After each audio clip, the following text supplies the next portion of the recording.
Wa qad adda alaihi salatu wassalamu aqlama lil yatimi bisab'il mubiqati wal kabairil muhlikati.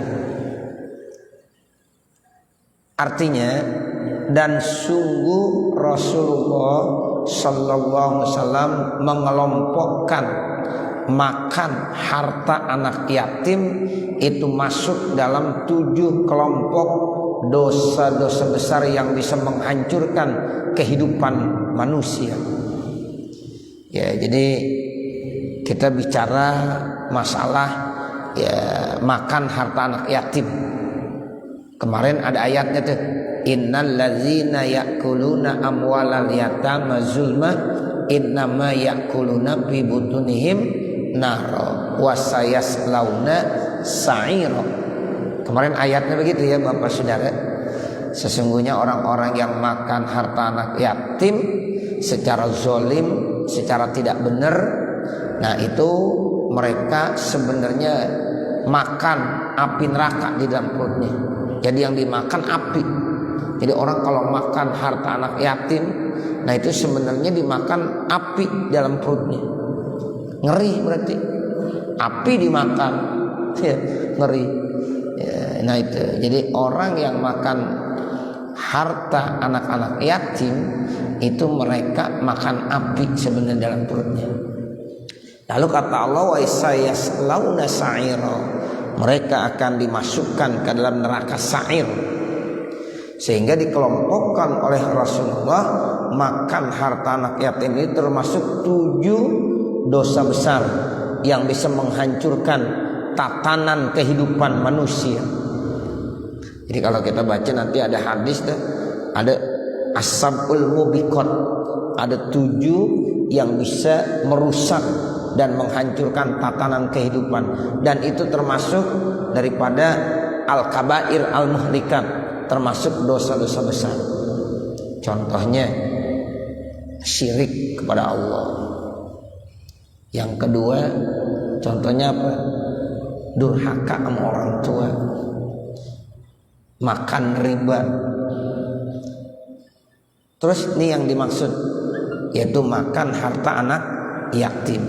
Jadi makan harta anak yatim itu bagian daripada 7 kelompok yang bisa ya dikategorikan ya masuk dosa-dosa besar dan bisa menghancurkan tatanan kehidupan. Makanya ngeri. Orang kalau makan harta anak yatim udah ngeri dah. Ya, karena itu bisa muhlikat, itu bisa menghancurkan tatanan kehidupannya. Wa yukrimu min akli malil yatimi fil ismi, dan dapat mendekatkan sebab makan harta anak yatim dalam dosa. Tuh, jadi dosanya juga besar ya. Wal haraj, yaitu aklu malil auqab, ya itu sampai mendekatkan juga makan harta wakaf zulman, secara zalim, wa ta'addiyan, dan secara ya sengaja. Jadi makan harta anak yatim itu nanti bisa disamakan dengan makan harta wakaf.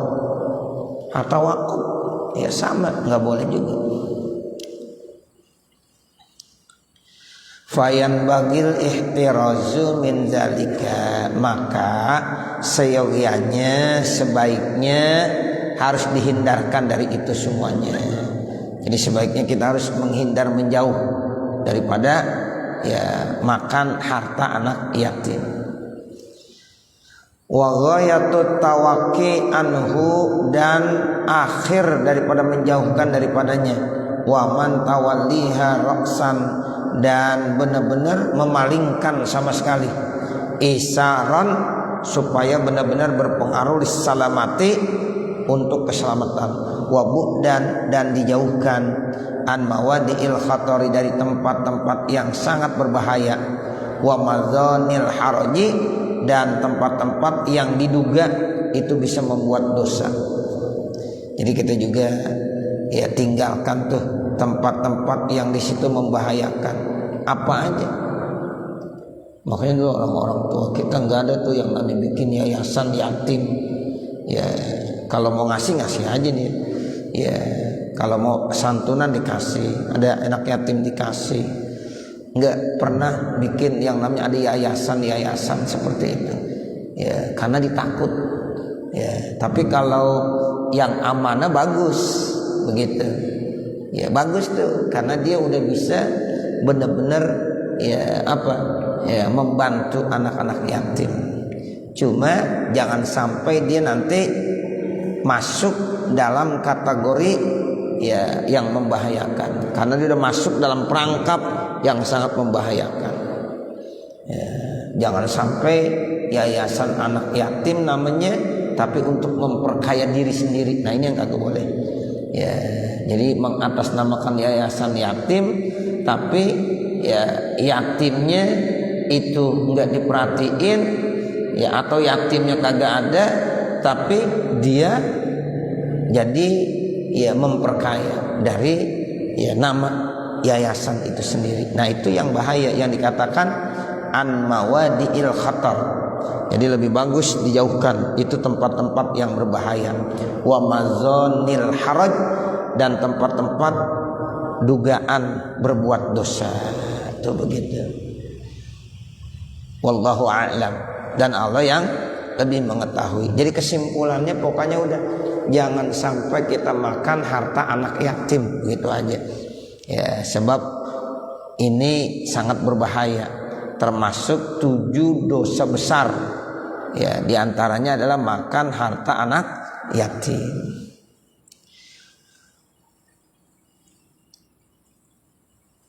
Wa kama yajibu 'alal wali al-'adlu fi ahli wilayatihi wa mujanabati zulmi wal juri 'alaihim wal idoati wal ihmali umurihim, fakadzalika yajibu 'alar rajuli fi ahli baitihi.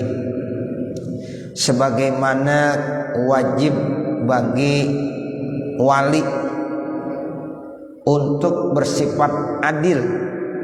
Wali itu bisa penguasa, orang yang dikasih kekuasaan itu namanya wali. Al-adlu, dia wajib punya sifat adil. Fi ahli wilayati, di dalam rangka menegakkan kekuasaannya. Wa mujanamati zulmi, dan jauhkan daripada kezaliman dan kecurangan. Wal juri, dan kesombongan, alaihim, atasnya. Wal idoati, dan menyia-nyiakan, wal ihmali, menganggurkan, li umurihim, bagi urusan mereka. Itu wajib karena dia dapat amanah. Nggak boleh dia menyia-nyiakan amanah yang sudah diberikan kepada wali penguasa tersebut. Fakadzalika, begitu juga wajib ala rajuli, atas orang laki-laki, fi ahli baitihi, pada ahli rumahnya, al-adlu, itu tanamkan keadilan. Jadi kalau seorang penguasa disuruh punya sifat adil.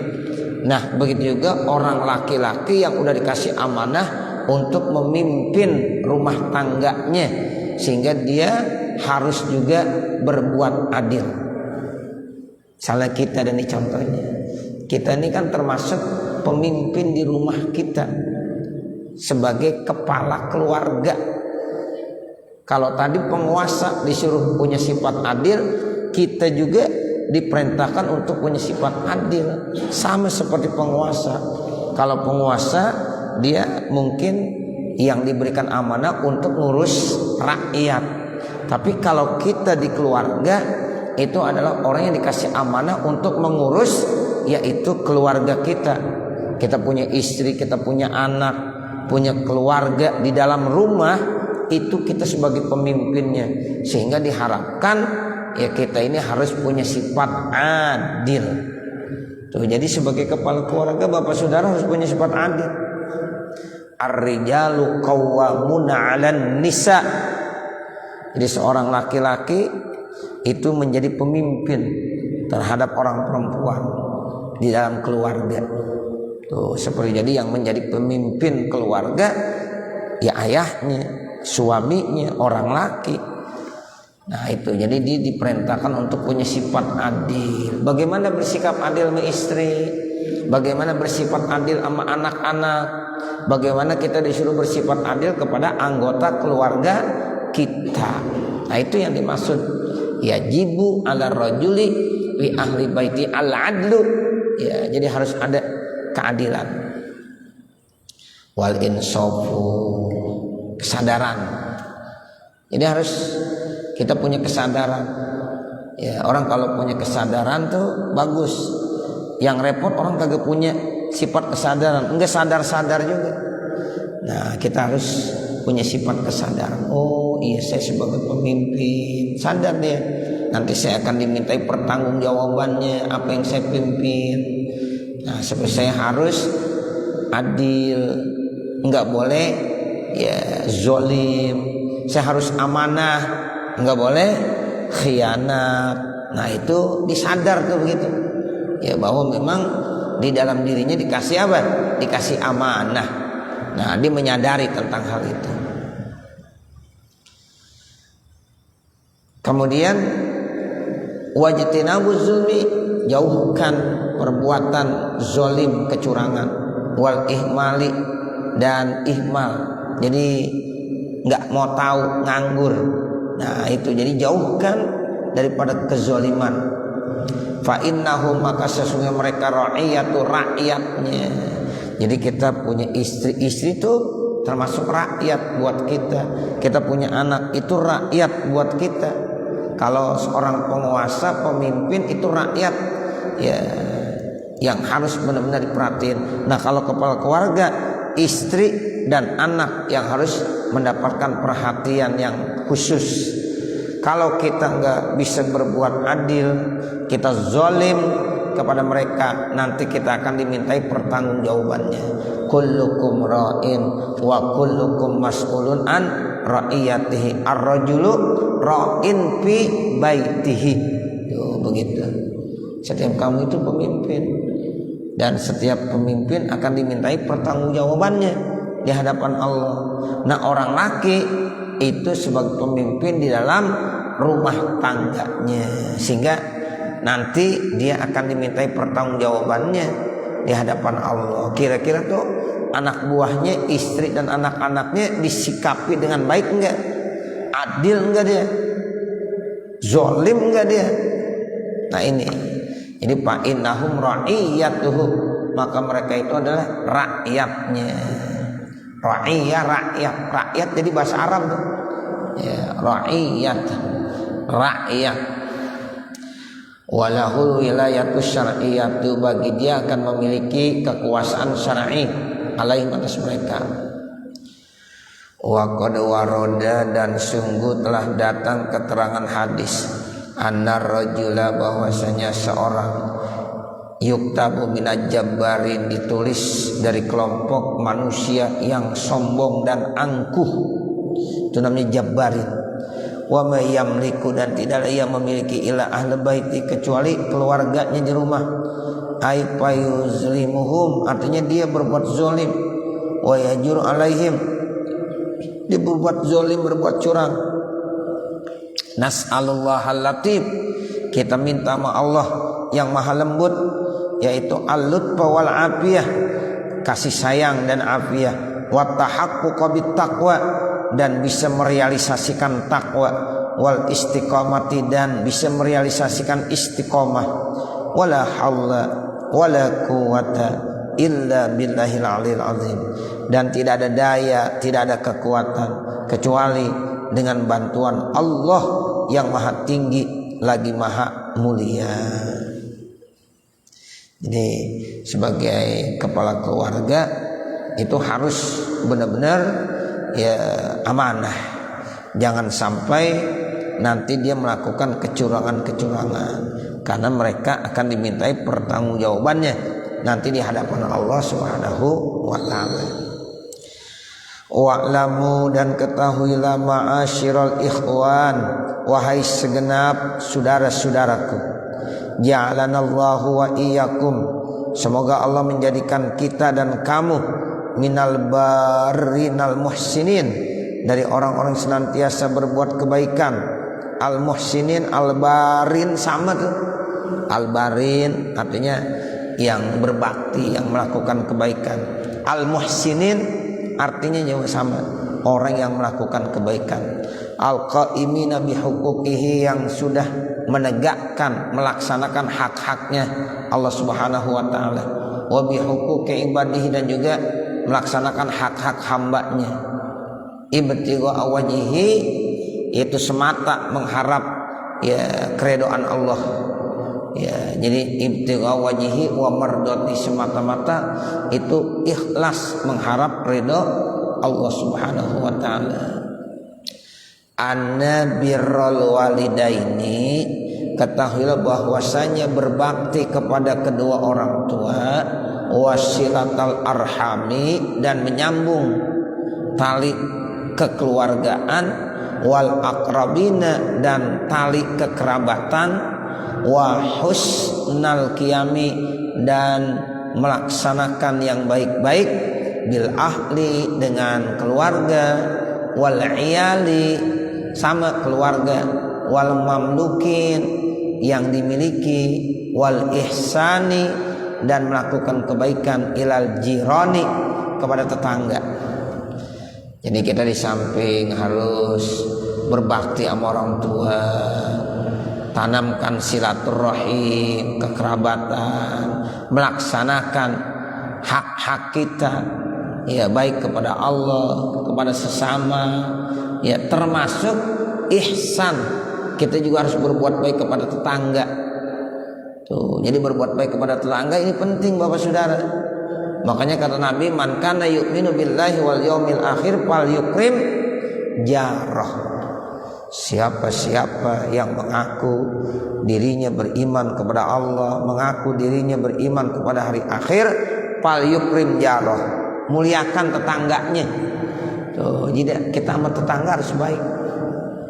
Nggak boleh nggak baik sama tetangga. Sebab ciri kesempurnaan iman seseorang bagaimana dia hidup dengan tetangga. Kalau sama tetangga baik, berarti imannya sempurna. Tapi kalau sama tetangga tidak rukun, tidak damai, itu berarti imannya enggak sempurna.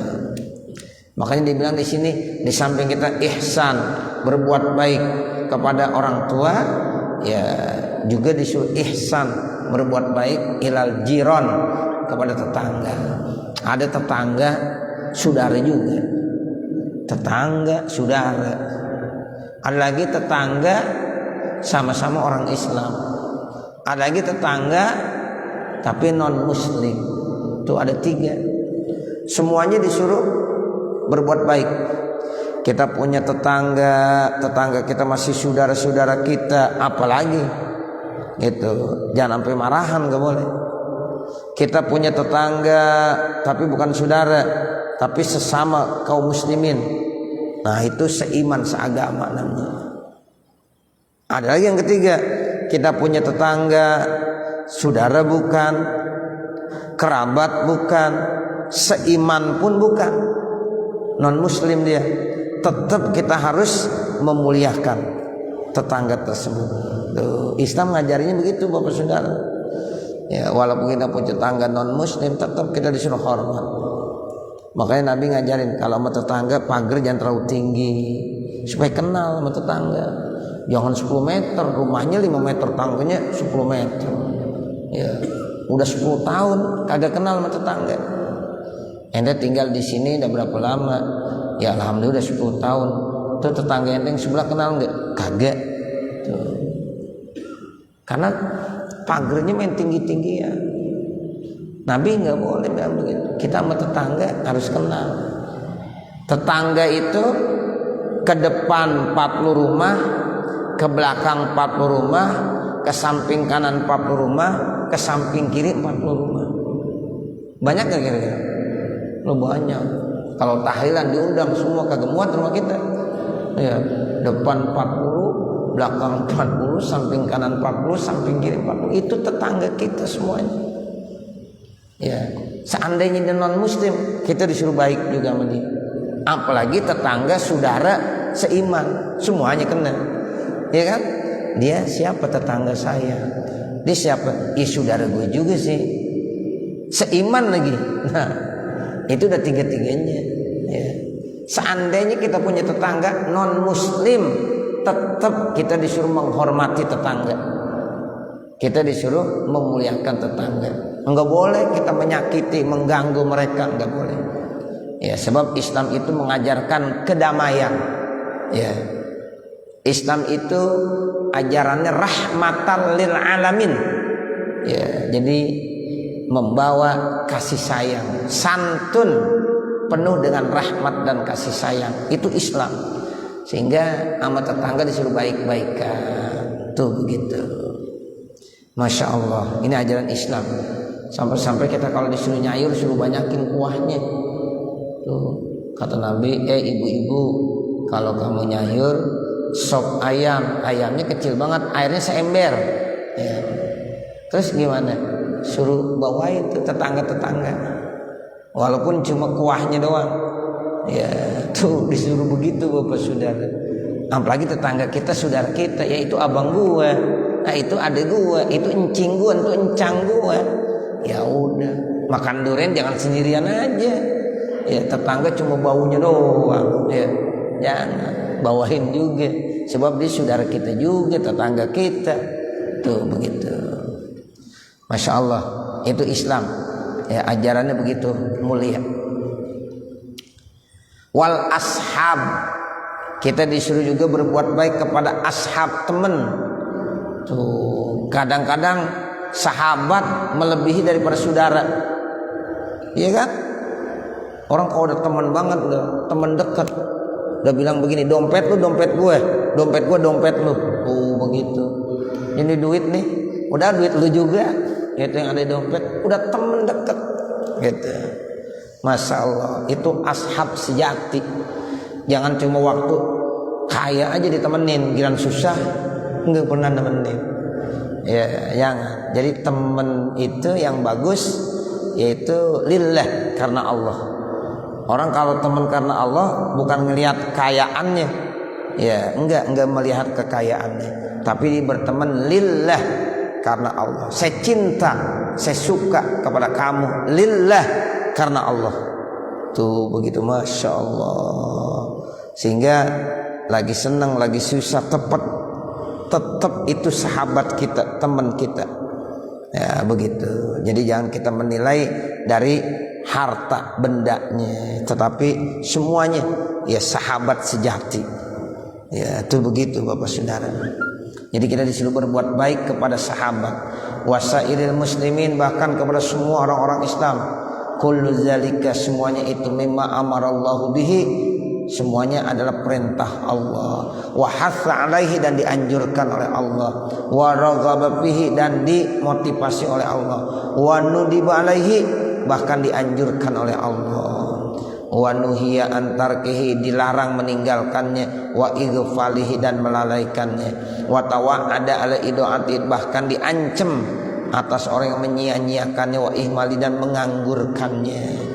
Kalau ada orang masa bodoh aja, kagak mau berbuat baik sama orang tua dianggap sepele aja, nah itu bahaya, dosa sekali. Orang tua, sahabat, tetangga, itu semuanya harus kita melakukan kebaikan-kebaikan kepada mereka. Amal walidani, adapun kedua orang tua, faqad amarallahu bibirrihima, maka sungguh Allah telah memerintahkan berbuat baik kepada kedua orang tua. Wal ihsan, dan juga disuruh berbuat baik ilaihima, kepada kedua orang tua. Wa naha an uquqiha, dilarang kita untuk durhaka sama orang tua. Jadi ada birrul walidain, ada uququl walidain. Gitu.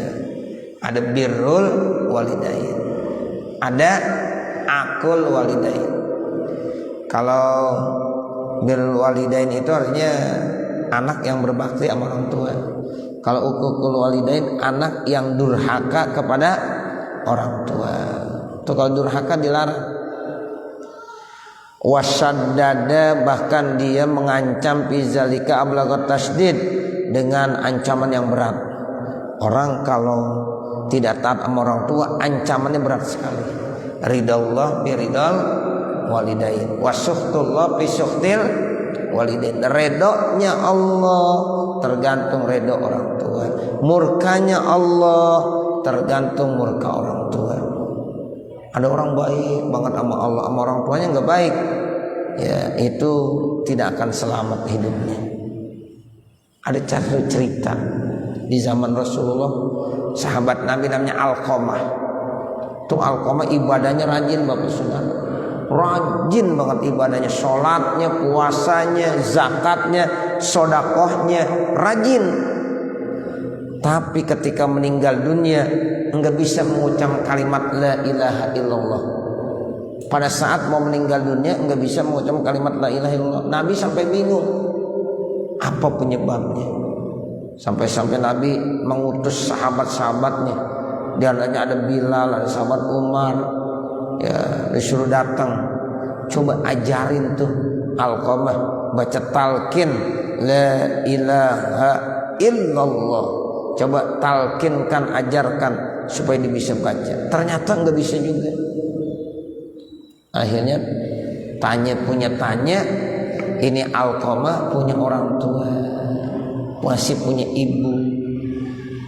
Suruh datang sama Nabi, punya cerita, ibunya sakit hati dengan Alqamah. Karena Alqamah setelah menikah itu Alqamah lebih cinta sama istrinya, sampai-sampai ibunya dilupakan. Tuh begitu. Jadi setelah dia menikah, dia lebih cinta sama istrinya sampai ibunya dilupakan. Sampai saat ibunya merasa sakit hatinya, tidak meredoi Alqamah. Tuh begitu. Ini penyebab kenapa Alqamah tidak bisa mengucapkan kalimat la ilaha illallah. Kata Nabi, udah maafin aja Bu, kasihan tuh Alqamah, ya sakratul maut, belum meninggal, susah, nggak bisa baca kalimat la ilaha illallah. Kata ibunya, saya tidak akan maafkan. Begitu. Ya udah kalau begitu, sahabat-sahabat panggil, sini kamu semuanya, kumpulkan kayu bakar. Bakar tuh Alqamah hidup-hidup. Begitu.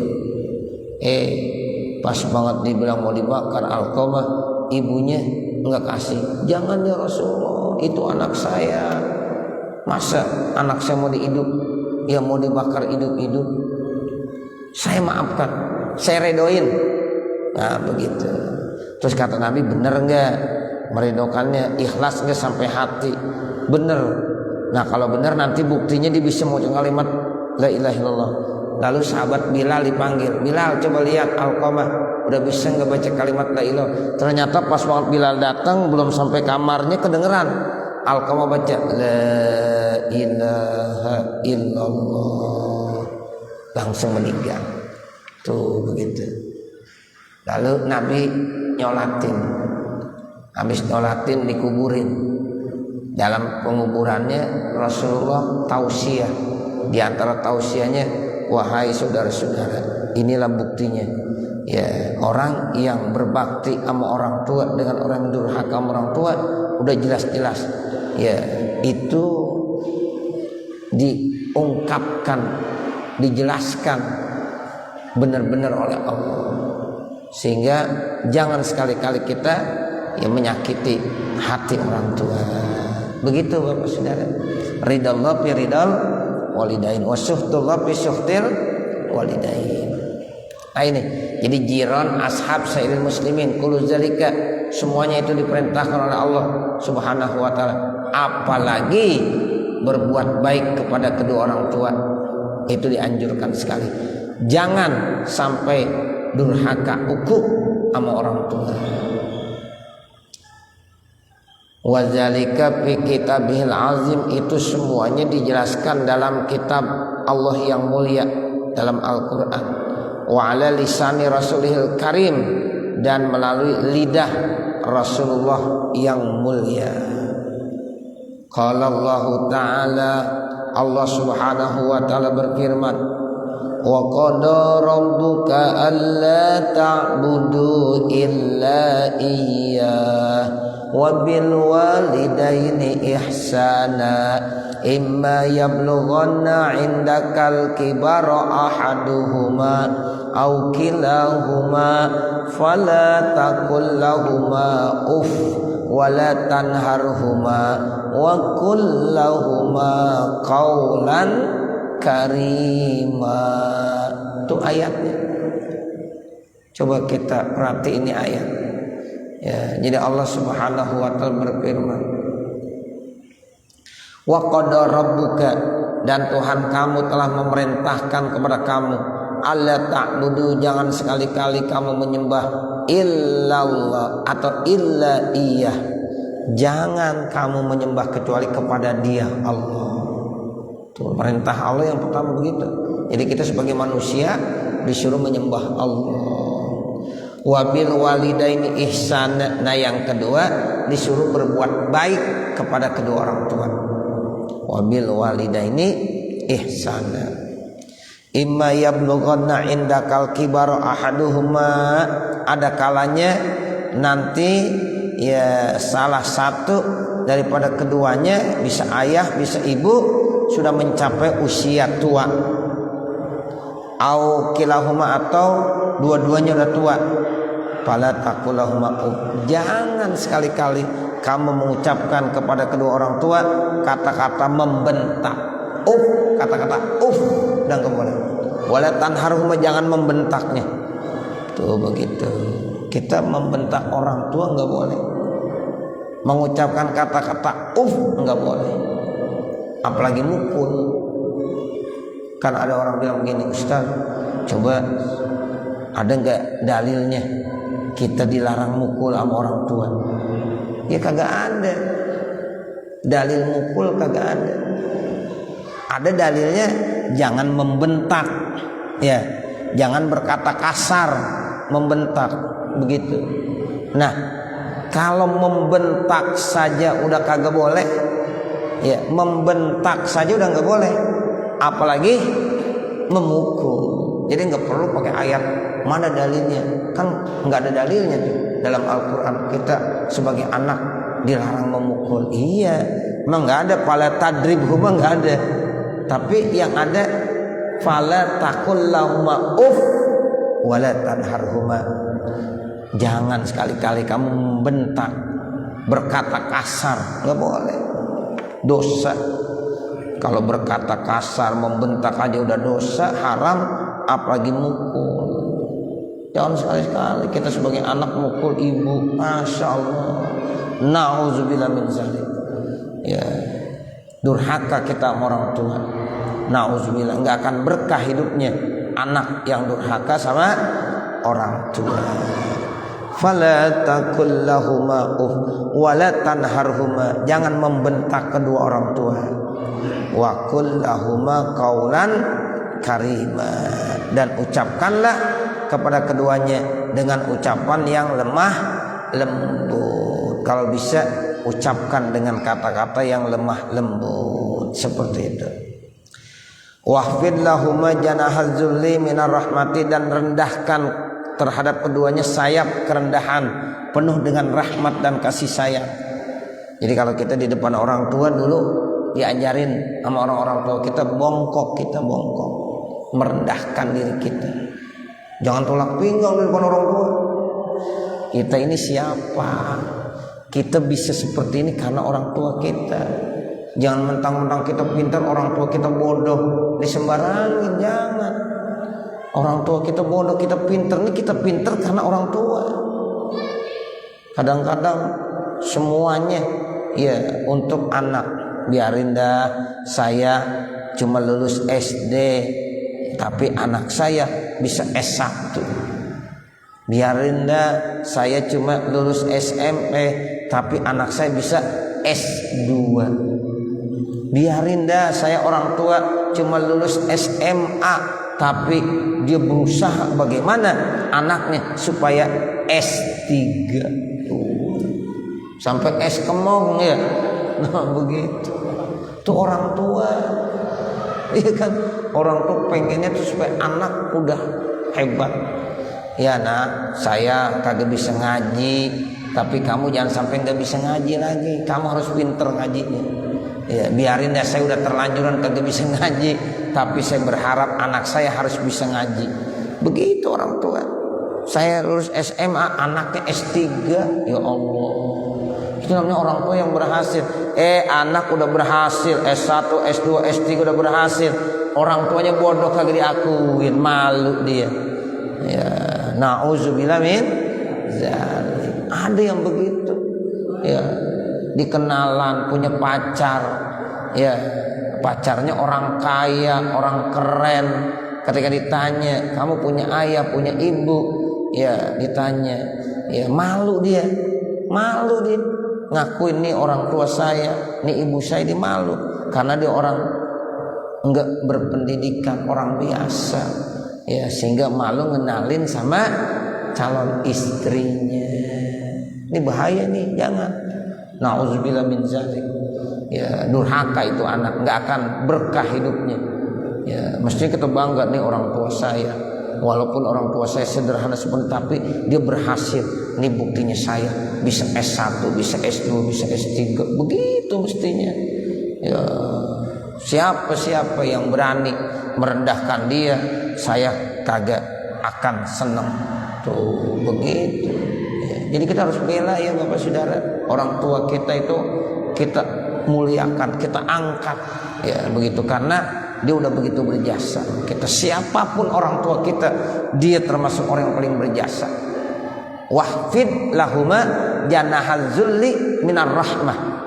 Tuh begitu. Rendahkan kita di depan orang tua kita, tuh bongkok kita.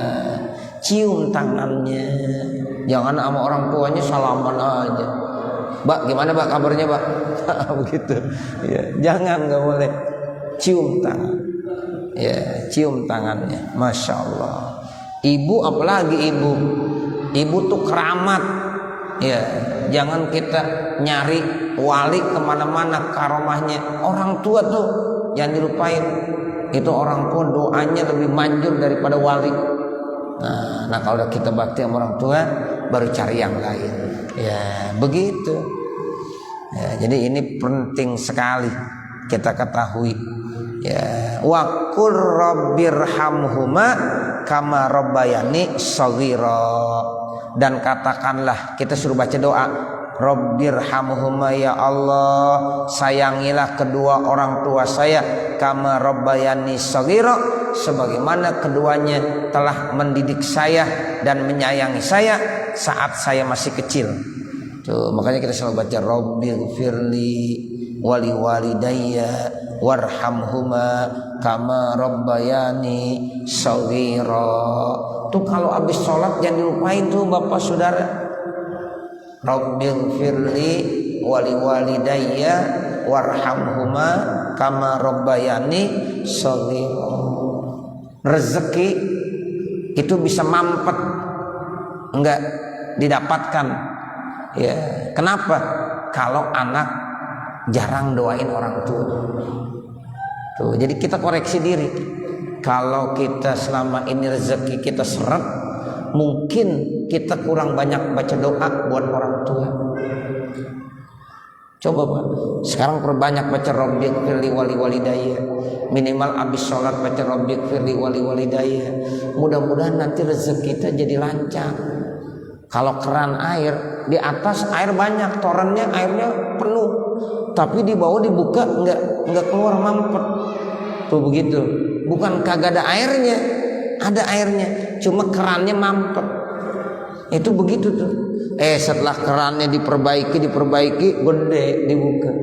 Bukan kagak ada airnya karena keran yang mampet. Sama kita begitu.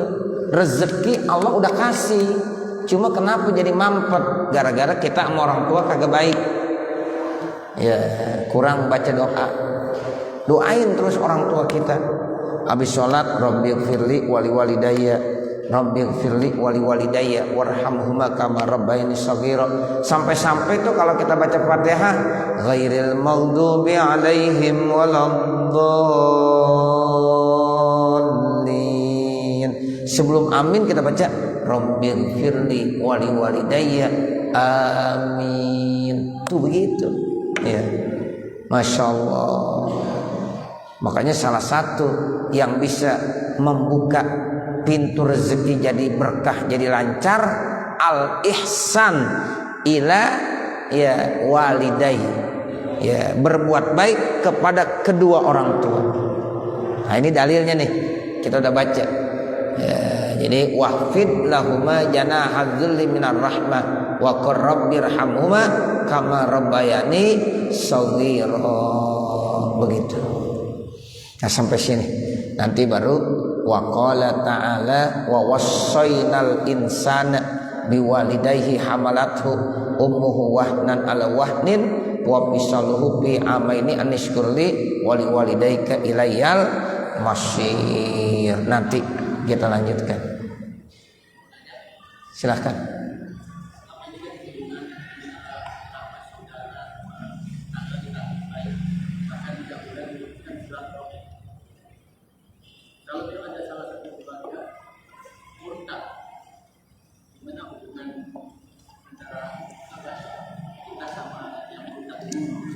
Baik.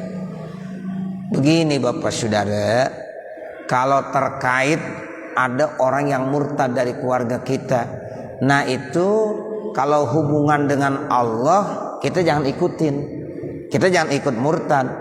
Nah begitu. Cuma kalau baik tetap harus baik di dunia. Bahkan sama orang tua kita begitu, wasahibhuma fid dunya ma'rufa. Kalau seandainya orang tua kita ngajak kita untuk kufur, nah kita sebagai anak bagaimana?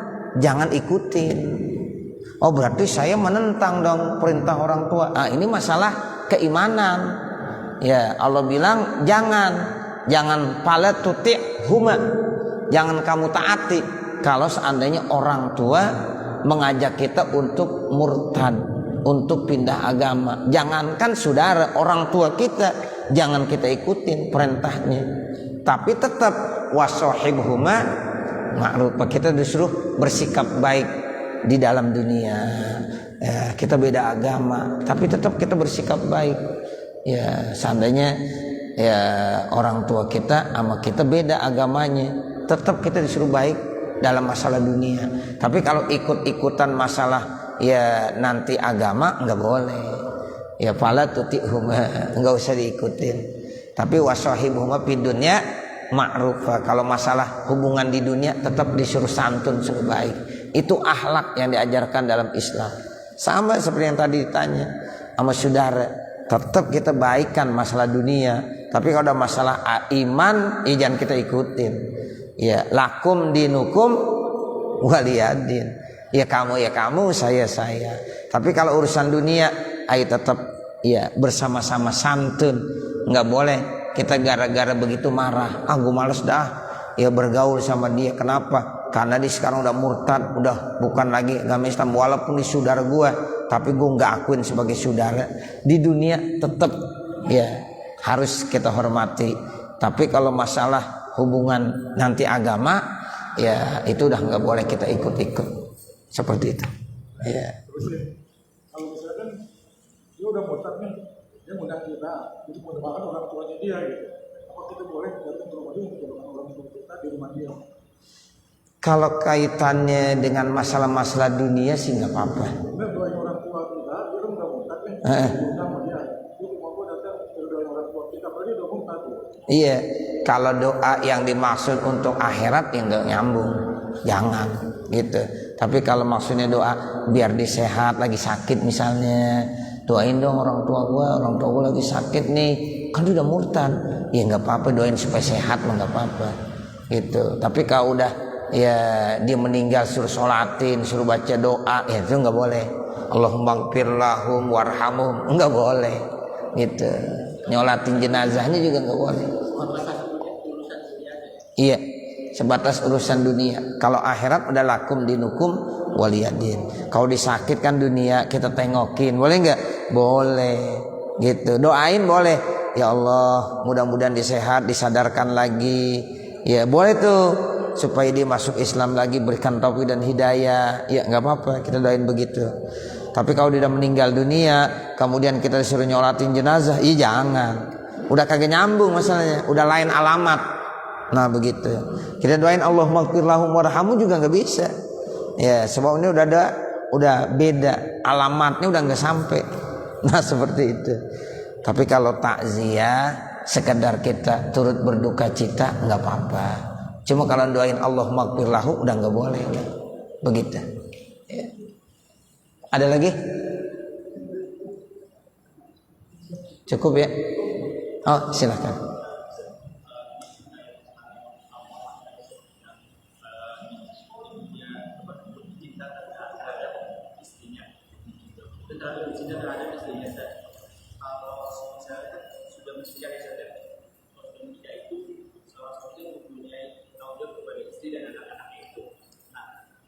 Kecintaan terhadap ibunya itu apakah maksudnya berkurang atau kembali bagaimana saja? Maksudnya kan dari terlalu cintanya itu kan membuat seorang ibu sakit hati ya. Nah, apakah dalam hal ini perhatian, materi ataupun dan lainnya dibagi-bagi rata atau seperti apa? Dan sedangkan kalau itu mempunyai tanggung jawab seperti istri dan anak-anak yang nanti ketika sudah menikah. Baik. Jadi begini yang dimaksud. Ketika kita seorang laki-laki punya istri, itu jangan sampai ya kecintaan kita, hormat kita sama ibu itu enggak ada, hilang karena dipengaruhi oleh istri. Nah begitu. Karena tetap kalau kita ada istri, ada ibu manggil kita, istri manggil kita utamakan ibu dulu. Nah begitu, itu namanya kita tetap sayang.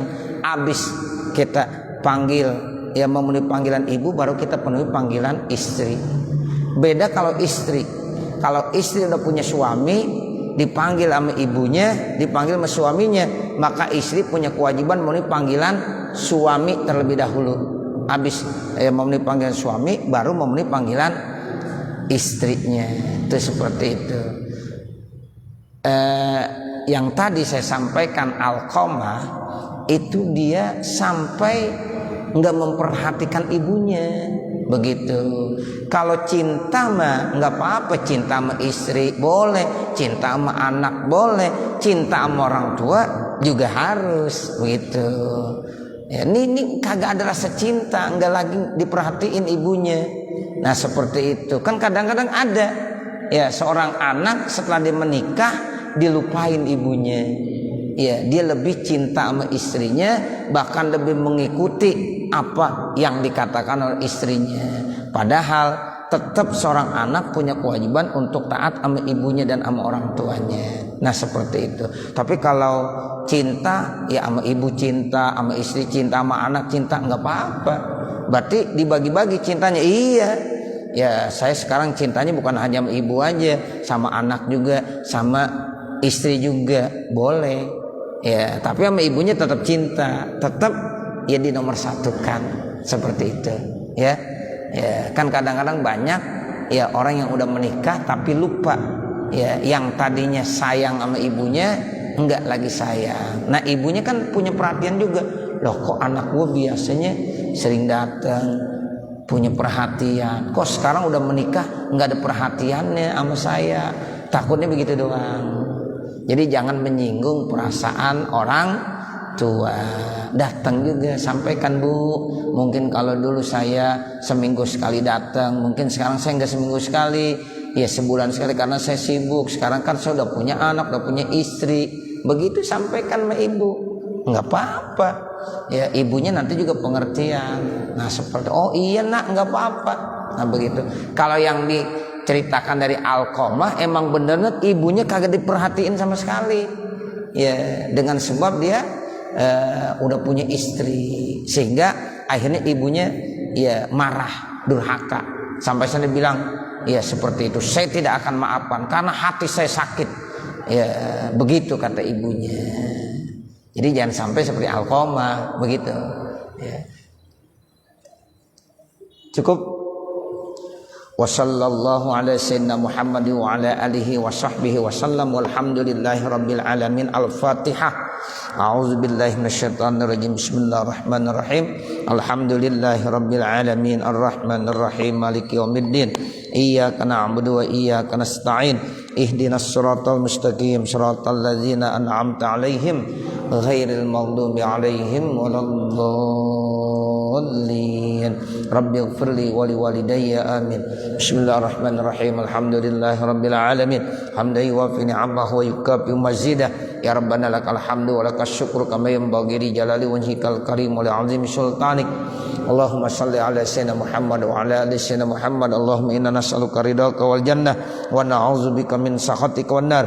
Allahumma shrah lana sudurana wa yassir lana umurana warham amwatana washfi mardana waqdi hawaijana wahtim bisolihati a'malana birahmatika ya arhamar rahimin. Rabbana atina fid dunya hasanah wa fil akhirati hasanah wa qina adzabannar.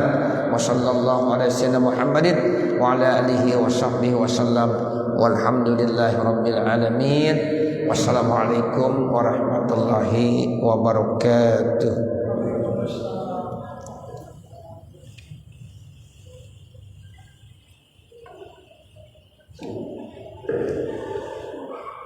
Besok kita penutupan ya.